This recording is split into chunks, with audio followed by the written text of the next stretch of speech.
madaxweynaha jamhuuriyadda Somaliland mudane Axmed Maxamed Maxamuud Siilaanyo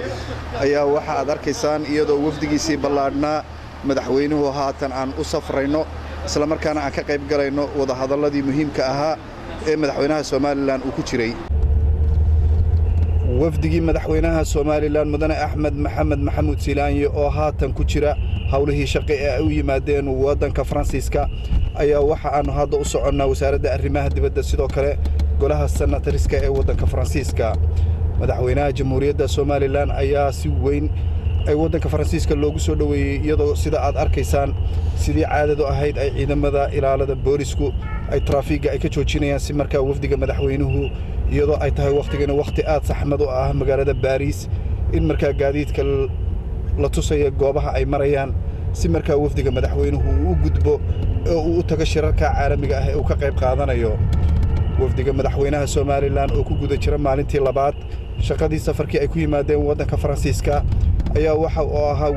wafdigii ugu muhiimsanaa ee dalka jamhuuriyadda Somaliland sida loogu soo dhaweeyay qaybo kamid ah qaaradda Yurub taas oo guulo waaweyn u ah dalka jamhuuriyadda Somaliland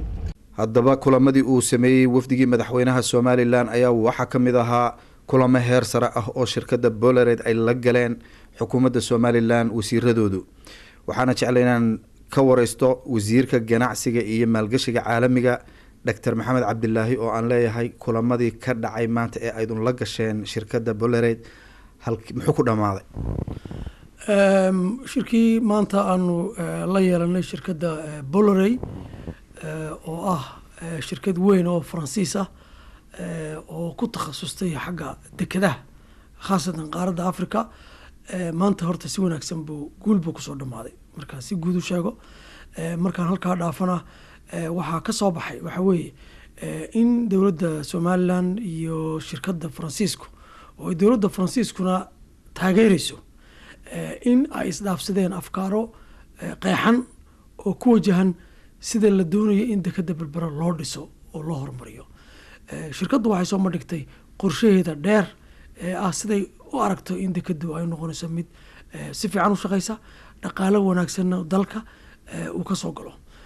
anaguna waxaanu ka hadalay doorka aan doonayna dekadda Berbera inay dalka iyo mandaqada geeska Afrika ay ka qaadato sida laga warqabo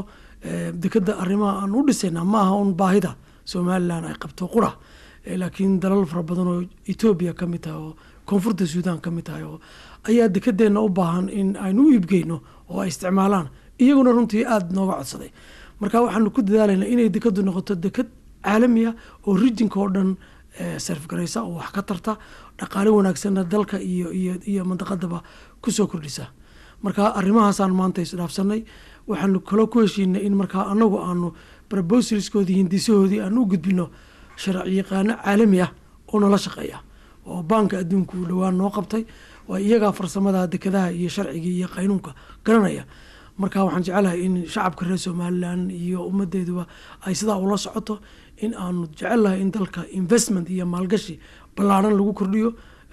khaasatan shirkan imika dekada ku saabsan laakiin aanu ka fiirsanayno oo aanu eegayno inuu noqdo waxa aanu galayna inuu noqdo wax dalka iyo ummadaba anfacaya dhaqaalaha ku qaadaya shaqo la'aanta wax ka qabanaya wax wanaagsanna dalka iyo ummadaba u keenaya Dr. Maxamed waxa weeyaan markaa sida ma jiro markaa heshiis rasmi ah oo aydan wada saxiixdeen oo la leeyahay dekadii Berbera waxa ka hawlgeli doonta amaba maalgashi ku sameyn doonta shirkadda Faransiiska Bolloré ilaa imika wax heshiis ah oo aanu saxiixnay oo ku saabsan dekadda Berbera oo shirkadda Bolloré iyo Somaliland dhexmaray ma jiro waxaana dhexmaray waxa weeye labada maalmood aan wada hadlaynay waxaanu isdhaafsanaynaa fikrado iyo hindisayaal sida iyagu jecel yihiin in dekaddu u horumarto iyaguna ay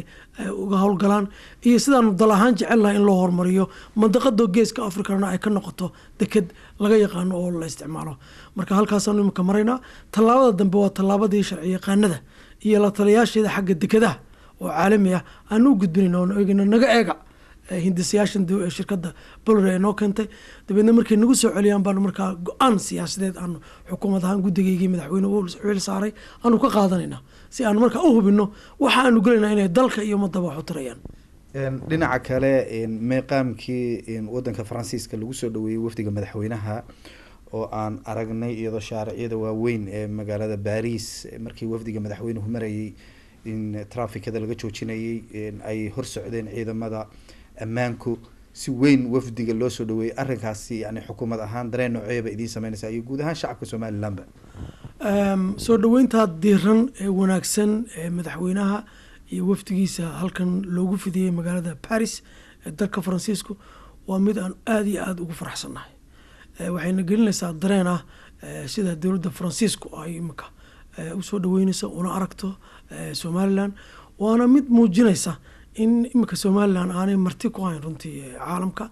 tahay dal iyo ummad la og yahay oo laga warqabo اعتراف سياسي mayna helin laakiin dal dhaqaalihiisa iyo siyaasadiisa iyo hantida uu leeyahay iyo halku dalka adduunka kaga yaala iyo nabadgelyadiisa iyo dawladnimadiisa iyo dimuqraadiyadiisa dal ay magac iyo maamuusba ku leedahay dunida ay muujinaysa aad iyo aadna waan ugu faraxsanahay soo dhaweynta wanaagsan ee diiran ee noo fidiyay waxaan ognahay in aad adiga wasiiro kale aad u socotaan magaalada Addis Ababa oo aydan wafdiga marka hadda aydan halkan ka dhamaataan aydan tageysaan maxaydan u tageysaan iyaduna magaalada Addis Ababa maxaa jira warunta shirkii halkan aan u nimid maanta ayuu noo dhamaaday 2 maalmood buu ahaa berita wafdigu uu kala noqonayaa madaxweynuhu wuxuu dib ugu noqonayaa wuxuu tagayaa Ingiriiska aniga iyo wasiirka khaarijigu waxaanu tagaynaa dalka Ethiopia oo caaw u dhoofi doona hadii alla idmo waanu shirar kula leenahay shirkado maalgashi bixiya oo aan hore dhowr goor kulan ula yeelanay waanu jecelnahay arrimaha xagga saliida in ay naga taageeraan wax naga qabtaan marka waxaan leenahay shir ballaaran oo dawladda Ethiopia iyo dawladda Somaliland iyo sharaa'ig Ingiriis u badan oo halkaa balan iyo shirarba kula leenahay waana arrimaha investmentka iyo maalgashiga dalka horumarinaya waanu jecelnahay inaan 2 maalmood halkaa ku qaadano kadibna waxaanu tagaynaa dalka maca iyagoo nala socda waanu jecelnahay inaan dalka tagno haddii alla idmo kuwa kulamo kale fara badan oo maalgashi oo Afrika iyo Yurubina way nagu soo socdaan haddii alla idmo